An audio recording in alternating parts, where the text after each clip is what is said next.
We're living in an amazing time of rapid change, as in several pivotal times in history, the convergence of new technologies are allowing innovators to introduce novel, yet simple to use solutions to age-old real-world problems across all industries.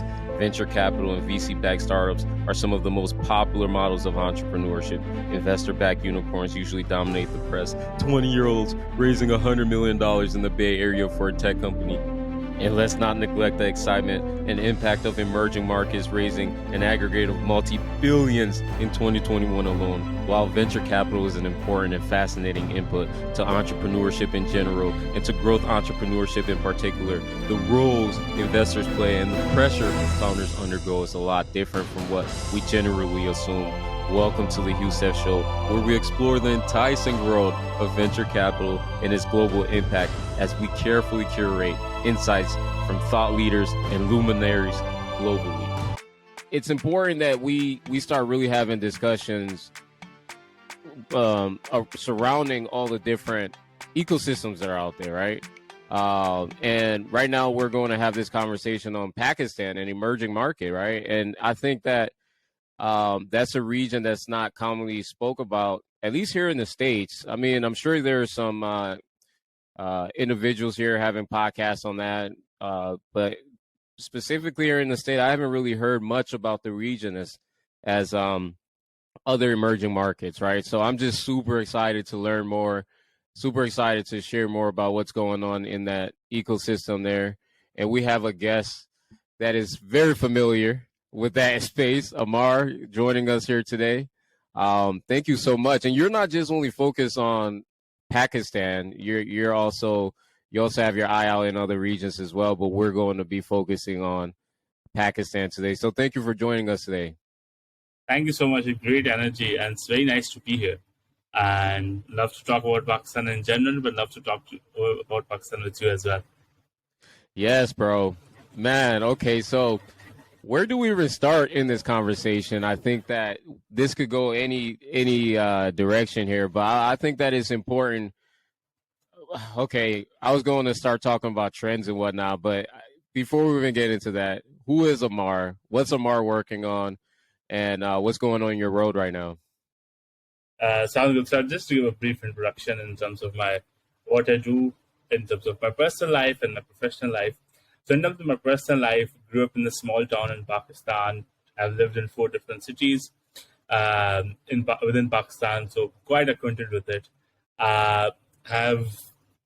Most of my education has been within Pakistan. I'm currently based out of Lahore. So if you're in Pakistan, if you're listening to it from Pakistan, you would probably know the city. And if you're not, it's the upper side of Pakistan that connects with India. Professionally, I'm a law student who is planning to graduate in 2023, but I've been inclined towards VC space a lot. I had interned in Pakistan with Planet N, and then I also had the opportunity to work outside with MENA with Plus VC. Other than that, I have had privilege to work I've been part of startups such as Mask now. I've been part of the founding team in Venture for Pakistan, and has been interested in the space ever since. It's good to be here and talk about the space that's, as you said, not talked about a lot, especially within the States, or even I would say outside Southeast Asia. And would love to share anything that comes up. So that's me, Amar. Yeah, so we're specifically going to be focusing on investment trends. We're going to be focusing on fundraising challenges, also neobanks, fintech, and somewhat e-commerce, right? So just so for those who are listening, just to know where we're headed with this conversation, what I love most before we even dive in is the fact that we're speaking with someone who's in the trenches in Pakistan, getting his hands dirty, making things happen, and really understand what's happening there. Because one of the challenges when it comes to investing in emerging markets is, who do we trust, right? What is the source of information? Who do we trust? Who's actually there vetting the companies that we can either co-invest with and make things happen in the ecosystem with? So it's a pleasure to have someone like yourself on. Now, let's start with trends, right? So our platform right now, we have investors interested in emerging markets, but with every investment, it comes with are there trends indicating that this is a sound investment to be made, right? So what are some trends currently happening in the ecosystem that tells us, hey, maybe you should pay a little bit of attention to Pakistan? That's true. So I would say let's divide the trends into two sort of caveats. The first one being in terms of fundraising, and the second one being in terms of ecosystem itself. So in terms of fundraising that we have seen is essentially there have been quite a bit of merger and acquisitions of M&As within Pakistan. We recently saw Tej Financial Services, which is a fintech company being acquired by ZoodPay. We also saw Digital Ocean being acquired by Cloudways recently as well. And these are, which was a SaaS company. And then these merger and acquisition, like a big question that was asked within Pakistani market primarily was whether or not we will see enough exits. And I think these sort of provided proof of concept that we will eventually see them. The other trend that we've seen in terms of fundraising has been that more and more VCs are being involved in Pakistan's ecosystem. We saw recently Sequoia came into play with the GBank, which is another fintech player.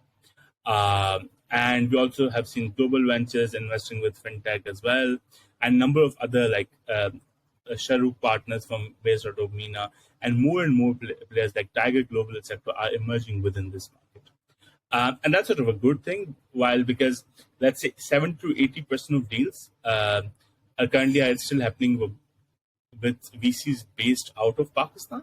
But it's a good trend to see that more and more VCs internationally are being invested in this space, because a population of 220 million with a good internet penetration rate, promising growth, obviously is attractive to all of them. The other thing that I wanted to talk about in terms of trends within the ecosystem. So now there are a couple of them. The first one is that e-commerce, obviously it's a growing market. Most of the funding that comes within Pakistan comes from e-com. And we are specifically particularly targeting here the B2B e-com. We have seen a lot of players, especially Bazaar, which is likely to be the first unicorn of Pakistan. And then other players like Retailo, Dastagir, all of these players are emerging within the e-com sector, especially B2B. So that's one growing trend. The second one is fintechs. Because to complement e-com, people need to be able to pay. And then here we see more neobanks rising. D-Bank, as mentioned before, backed by Sequoia and other players, Sada Pay, Naya Pay, all of these emerging partners are coming into play as well. The third trend that I see, in my opinion, is the rise in agri-tech. Pakistan, like 70% of the economy is based out of crops, based out of agriculture in nature. And hence, obviously, we see a lot of rise in agri-tech in general, trying to connect the suppliers or growers with the market and to build that ecosystem in general.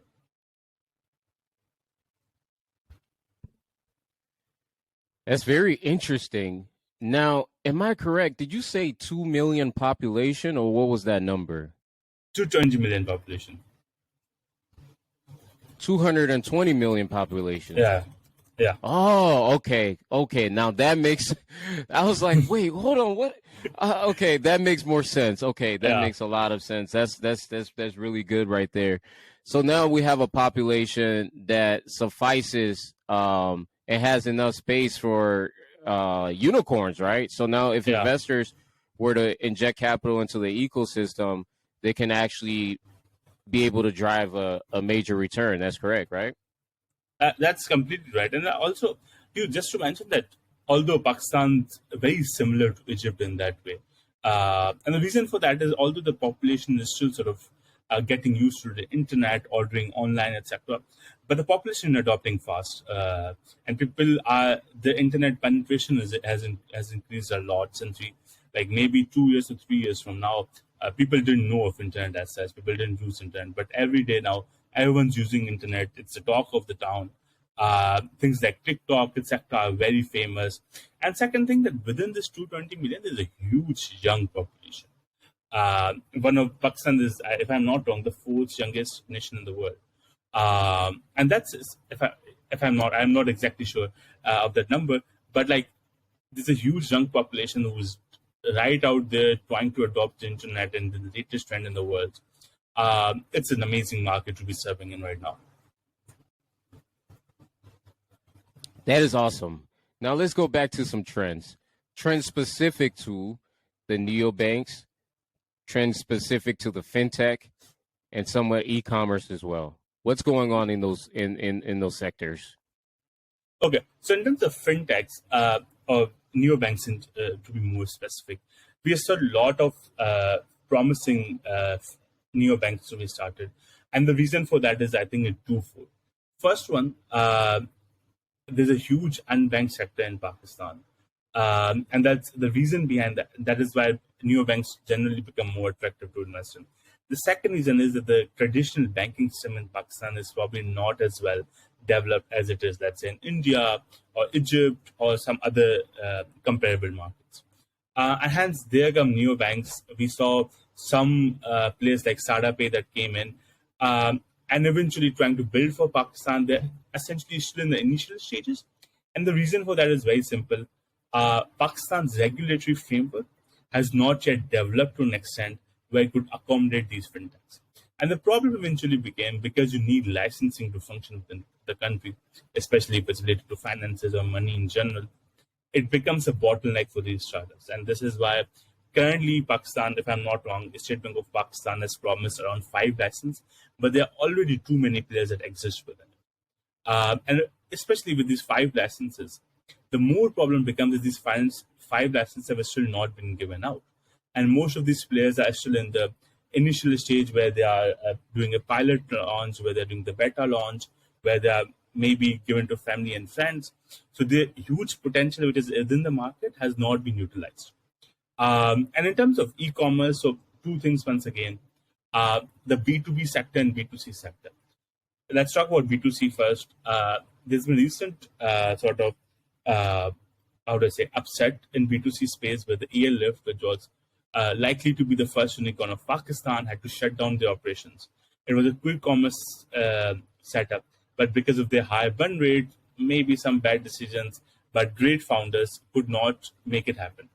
And hence, eventually, the B2C space, and in my opinion as well, I think the quick commerce space that we're trying to explore in Pakistan might be a little too early because of the trend of purchasing power, how people adopt to it. People are still reluctant to pay the delivery fees. But we've seen great players otherwise in B2C, like Daraz, exited by being bought by Alibaba. So it works great there as well. In terms of B2B, this has been the major focus, the trend within Pakistan. And this is essentially B2B connecting wholesalers with the retailers or suppliers with retailers. And what it does so naturally is that because the retail market is so big within Pakistan, and because the retailer is almost at every corner, like you go out of the street, you will see 10 other retailers. And there's so much potential in it. Just trying to digitalize that. We have a lot of players like Bazaar, as I mentioned before, Dastagi, Tajir, all of Jugnu, all of these players are trying to digitize that space.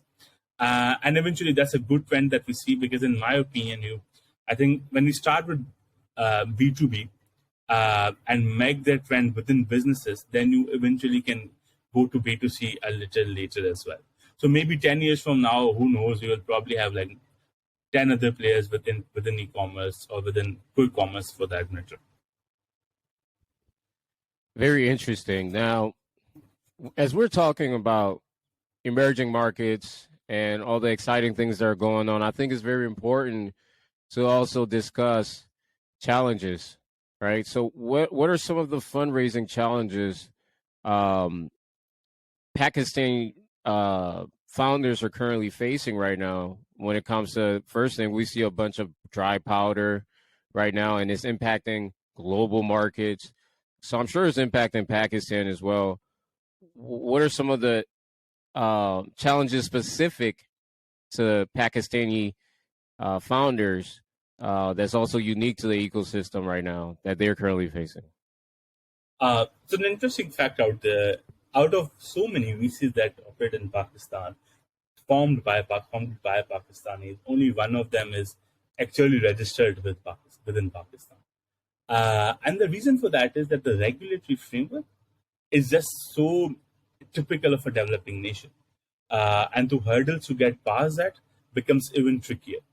So that's obviously one sort of hurdle in terms of fundraising, to get the funds inside country, to spend within that country. And that's two more sort of, I think, hiccups within fundraising within Pakistan. The second one being the political instability. So recently we saw a lot of this. Obviously, there's some dynamics that come into play, such as the role of your government in terms of democracy. The three pinnacles of democracy sometimes gets sidelined, and that sort of, especially for international investors, that sort of becomes a something to consider. If they're investing money in it, they don't want to know 2 years or 3 years from now that their money has depleted in nature. So that's obviously another concern that we have right now. The third one is still that while there are a lot of exits that are happening within this year. So, for example, we have like within Pakistan, there's been like 23, 22 million that has been raised up till now, only in this year. And that's way more than what we had raised in first year. But the problem is that not equal number of players are seeing exits. Yes, we saw a couple of exits right now, but at the end of the day, the investor thinks about whether or not my money can triple X or 10X, and for that matter. And if those exits are not happening, then sort of pulls down the startups to know whether or not they can have the have maximum amount of impact. And that's sort of, I would say that these are sort of, and then exits, even if it's not mergers or acquisitions, the IPOs as well. So Pakistan Stock Exchange, which is where likely the IPO would happen for companies, it's not well developed, which means that the IPOs cannot happen within Pakistan. And that sort of becomes another hiccups for startups and founders. But yes, I think so. These are, in my head, the major hiccups that happen in terms of fundraising.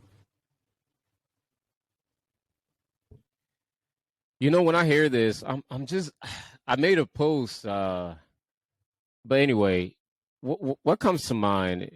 I'm just wondering why not, okay, as you mentioned earlier, many of the investors are not in Pakistan, right? Or at least from the region per se.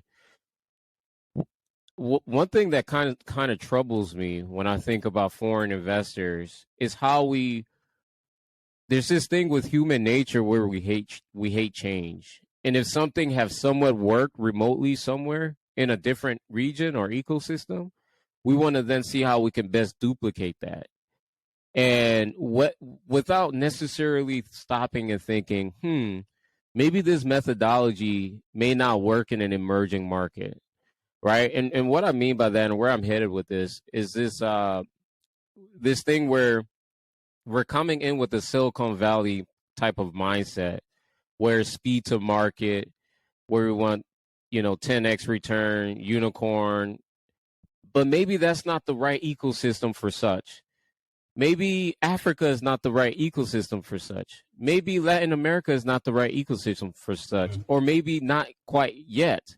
What if there was a different vehicle, like, for instance, micro financing, microcredit, things that are more suitable for emerging markets that do not have a robust credit system, right?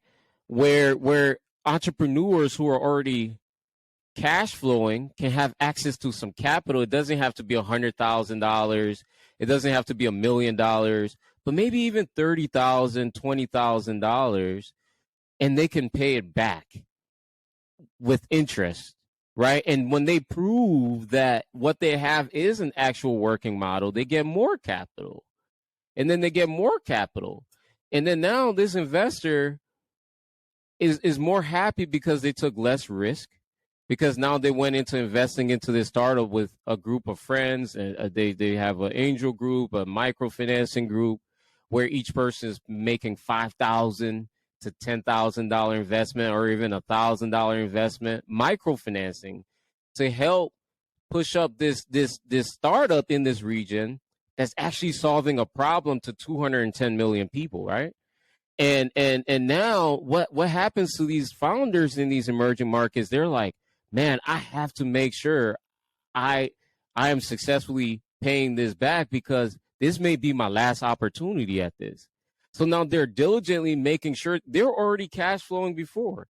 They were already cash positive before. They were actually already solving a major need in the region before. And you identify that. And now to make it even more beautiful, what about putting together a GTM strategy for these startups to where, okay, now we can mentor them as well. They only knew what they knew before and they were already successful. What if now we can get somebody like Amar who's local and understands the region, and we're tapped into these, and if we're working with locals like Amar and we're working with the entrepreneur, we can help them put a plan together to where they could be even more successful. And then now if we're injecting these microfinancing, guess what? Now they get to pay us back, and if we want, we can kind of do a model that is a hybrid of the VC world and the microfinancing world, where we can say, hey, you can buy X amount of shares back from us, but we still get to keep 20% of the company, 20% of whatever, 10% of whatever the arrangement is, we get to keep our percentage. You could buy us back up to X amount of percentage and we still keep this amount, and we get to get our money back with interest. Now we can go and invest into more startups. You get what I'm saying? So now it's less risk, and everybody walks away happy. Am I crazy? Yeah, that's completely true. Actually, like, this reminds you of something that I remember this partner from Global Ventures said in one of our talks, that VC is local. And that's true, actually. Like, we can't expect the models that work in Silicon Valley to work in Pakistan, because just not the same space, right? And regarding, interesting that you talk about microfinancing, actually there has been some players who are propped up within microfinancing. Also a lot of incubator centers. We have one in NIC, and all of these things are rising up. But then again, the answer to that, all of that, is not enough. To be really, really honest, Pakistan's currently building, so in 2012, maybe that's when Plan 9, which was one of the initial incubation centers, came into play. But right now, every other person in Pakistan is trying to build something crazy here. And the thing is, there are not enough resources. And not only in terms of incubation centers or let's say centers in general, which can give this coachability. Great founders without not enough mentorship or coachability, in my opinion, does not do very well. And hence, I think startup like microfinancing, things like these, or more incubation centers, more founder-centric approach, more VCs that are hands-on, will eventually, I think, bring about the change within founders.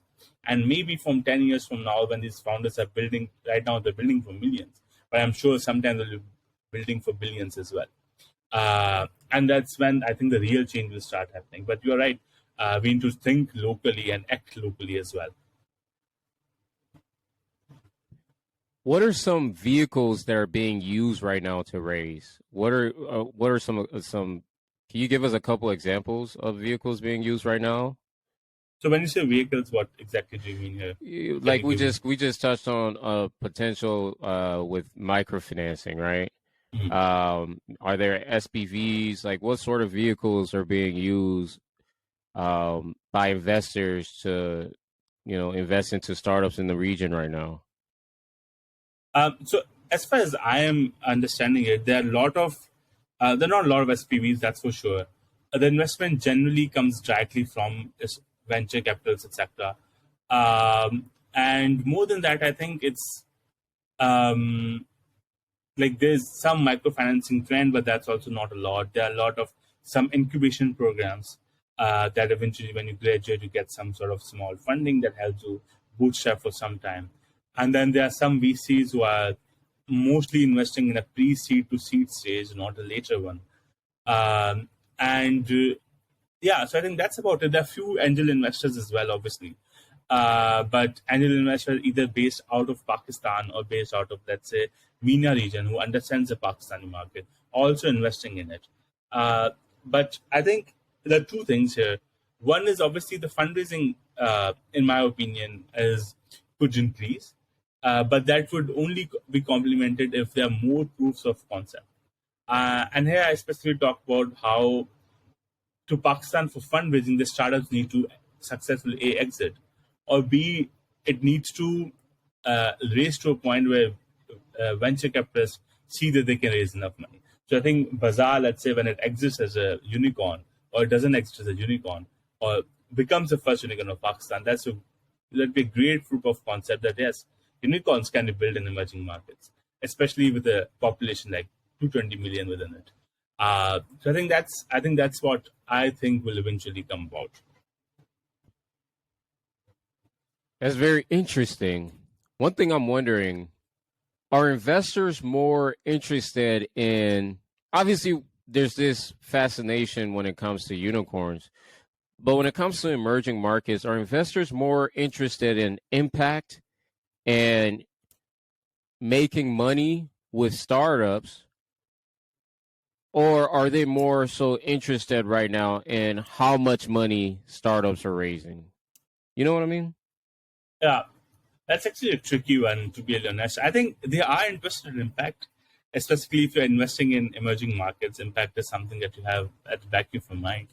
Uh, but obviously, they want to see the startup scalable, right? And if its startup is scalable, that means it will maybe burn cash for some years and eventually convert it to profit.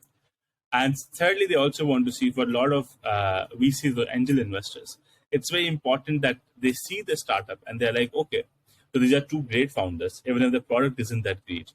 Maybe these two founders can raise in further and my valuation will increase, or the valuation, and I can just simply exit from it.